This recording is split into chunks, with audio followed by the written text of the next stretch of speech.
कलाम मुक़द्दस में से हमारे लिए आज की तिलावत इशाया नबी का सहीफ़ा, उसका पहला बाब 11वीं ता 17वीं आयत तक। तुम्हारे ज़िबों की कसरत से मुझे क्या फ़ायदा है? खुदावंद फरमाता है, मैं मेंढों की सोख्तनी कुर्बानियों से और फड़बा बछड़ों की चर्बी से सैर हूँ। बैलों और बड़ों और बकरों का सुर्ख खून मुझे खुश नहीं करता। जब तुम मेरे सामने हाजिर होने के लिए आते हो तो तुमसे कौन ये चाहता है कि तुम मेरी बारगाहों को पामाल करो? बातिल नज़रें फिर मेरे आगे ना लाओ। बखूर मेरे नज़दीक मकरू हैं।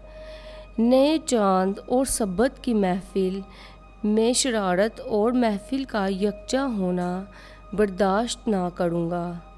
और तुम्हारे नए चांदों और तुम्हारी ईदों से मेरी जान को कराहत है।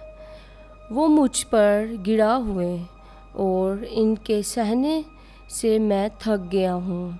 जब तुम अपने हाथ फैलाओगे तो मैं तुमसे अपनी आंखें फेर लूँगा, और जब तुम बहुत दुआएं करोगे तो मैं तुम्हारी ना सुनूँगा, क्योंकि तुम्हारे हाथ तो खून आलूदा हैं। बस नहाओ और पाक हो और अपने कामों की शरारत मेरी आंखों के सामने से दूर कर दो और बदी करने से बाज आ जाओ।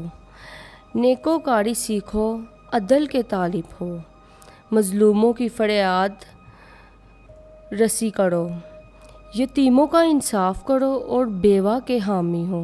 पाक कलाम का पढ़ा और सुना जाना हम सब के लिए बाइस से बरकत हो। खुदावंद का शुक्र हो।